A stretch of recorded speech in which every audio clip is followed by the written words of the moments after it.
Have you ever felt invisible, like the world walks right past you as if your presence didn't matter? Have you ever looked in the mirror and struggled to see someone worth standing up for? I know what that feels like. Most people do, though. Few admit it. There's a reason why some stand tall, while others remain curled inward, shrinking from life's blows. And it's not always because one had it easier.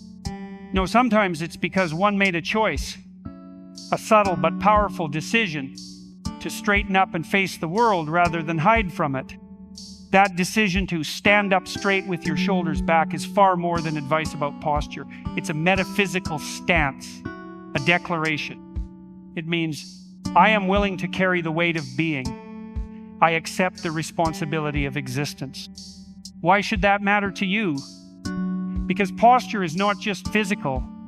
It's biological, it's psychological, it's spiritual. The way you stand, the way you walk into a room, these things tell the world who you are, and worse, they tell you who you are. Imagine this, a defeated lobster deep beneath the ocean floor loses a fight. It doesn't just lose status, it loses chemistry. Its serotonin plummets, its tail curls. It shrinks away from opportunity. But the victorious lobster, its brain lights up with dominance. It stretches out, it moves with purpose, it wins more battles. 350 million years of evolution are screaming at you. Posture matters. How you carry yourself changes, how you think, how you feel, and how others respond to you. So, let me ask you something. When was the last time you truly stood up for yourself? Not just physically, but internally. When was the last time you looked straight into the eyes of the chaos around you and said, no more? Let's go deeper, because this isn't just metaphor, this is biology. Real, measurable, ancient biology. When a lobster loses a fight, it doesn't just feel bad. Its entire nervous system reconfigures itself to reflect defeat. Its serotonin levels drop. Its body collapses. It becomes passive, fearful. It slinks away from opportunities it might have once claimed. It won't even fight weaker opponents it once easily defeated. But the winning lobster, that one stands tall. It becomes more confident, more daring, more likely to win again. Why? Because serotonin surges through its nervous system, reinforcing a biological loop of victory. Now here's the disturbing part. Your brain works the same way. Every time you allow yourself to shrink toe, avoid conflict, to stay silent when you should speak, to avoid the hard things you're reinforcing, that you are less than, and your body believes you, your biochemistry adjusts to match. You slouch a little more, you lower your voice, you stop making eye contact, and the world notices long before you do. This is the tragic cycle of defeat. It starts small, a missed opportunity, a moment of doubt, a silence where there should have been a word. But it adds up, because the same rule applies as with the lobster. If you lose once, you're more likely to lose again and again and again. But that loop can run in reverse. One act of courage, one moment where you straighten your back, lift your head, and face the difficulty rather than flee can be the start of a completely different loop. You gain a little confidence, others respond. You feel it. And suddenly the world starts treating you as if you matter, because you do. So the question isn't, can I win? The real question is, am I willing to act like someone who deserves to? Look, the world isn't stupid.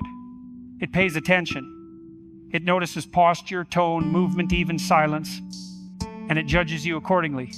Not because it's cruel, but because it has to.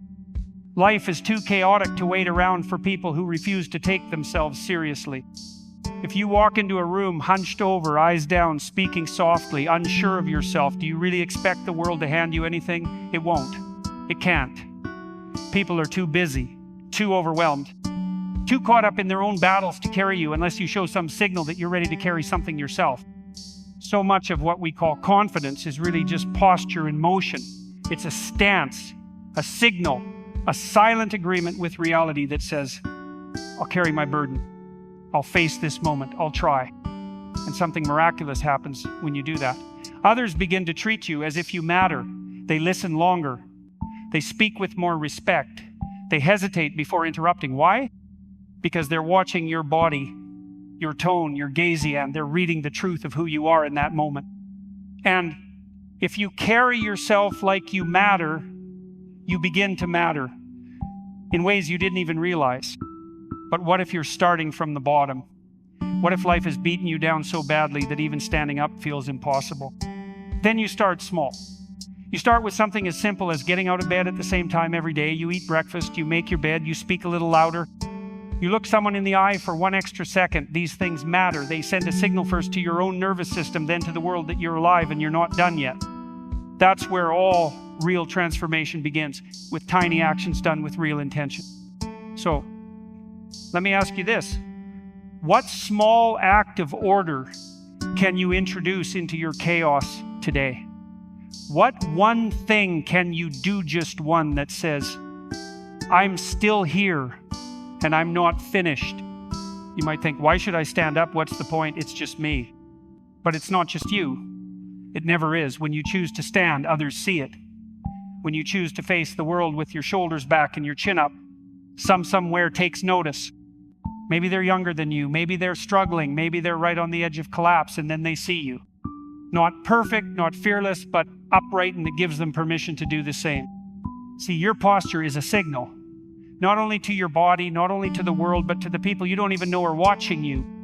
That's what makes it a moral act. You have no idea who might be watching you right now, a child, a friend, a stranger, someone looking for even a hint that life can be carried with dignity, that pain can be survived. That loss doesn't have to mean collapse. And in a moment where you might feel like nothing you do matters, you could become the exact reason someone else doesn't give up. Do you think that's small? It isn't. It's everything. This is what I've told countless people in my clinical practice. When you get your posture right, when you begin to bear the unbearable with grace, it changes your biology, yes. It shifts your psychology, yes. But more than anything, it puts something good into the world. Something orderly, something resilient, something that defies the chaos we all feel clawing at us. Standing up is a personal responsibility, yes, but it's also a gift to everyone else. You have no idea how far your example can ripple. So I'll ask again, what would happen if you chose today to stop collapsing? What might shift not only inside of you, but around you if you stood up like someone who is needed? People today are afraid of hierarchies. They see them as systems of oppression pyramids built to crush the many under the weight of the powerful few. But that's only part of the truth. And partial truths, when weaponized, can become dangerous lies. Hierarchies exist because we live in a world of limitation. There are only so many positions, so many opportunities, so many resources. In every domain, social, economic, biological, there is structure. And that structure emerges from reality itself, not ideology. Even lobsters, creatures that have existed for hundreds of millions of years, live within hierarchies. So do birds, wolves, dolphins, chimpanzees, and so do we. You may resent the hierarchy. You may hate that some people seem to be higher up while others suffer at the bottom. But here's a radical idea. What if the answer isn't to destroy the hierarchy, but to climb infamously, courageously, with integrity? What if your discomfort isn't a sign that the system is broken, but that you're being called to rise within it, to become more than you are, to take on more than you thought you could? And let me be clear, that climb is not about status. It's not about dominance for the sake of power. It's about competence, responsibility, sacrifice. If you ascend with your eyes open, your back straight, and your heart willing, you begin to lead. And true leadership is not tyranny. It's the willingness to serve with strength. So don't collapse at the sight of the mountain. Don't curse it. Stand up, shoulders back, and start walking. Because whether you like it or not, the mountain is there. It always has been. The question isn't whether the hierarchy is real. The question is, who will you become as you respond to it? Now, let me tell you something personal. Something I've seen in the eyes of people sitting across from me, broken, anxious, defeated, afraid to move, afraid to speak, afraid to hope. And yet, within them, something still flickers.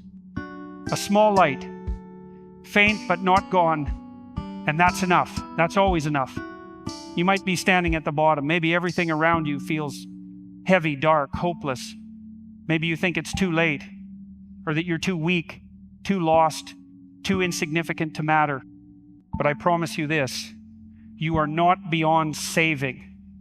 You are not done. You are not invisible to the world, not if you choose to be seen. And it starts right now with a single act of defiance against despair. Not a speech, not a battle cry, just posture. Just the decision to stand. Stand up straight, shoulders back. Not arrogantly, not as if the world owes you something, but as someone willing to carry their share of the suffering. As someone who has decided finally to stop running, to look chaos in the eye and say, I'm here. When you stand, you are not just rising from your chair, you are rising in being, in spirit. You are declaring to yourself and the universe, I will not be ruled by fear. And when you do that, something ancient awakens inside you. Something strong, something real. And the world, your relationships, your work, your body, even your thoughts begins to shift in response. So I'll leave you with this. If you are suffering, don't shrink. If you are afraid, don't collapse. If you are ashamed, don't disappear. Stand up, shoulders back. Face forward. You belong here. Because when you rise, others rise too. And the world becomes just a little bit better simply because you chose not to fall. Pause. Stand tall. The time is now.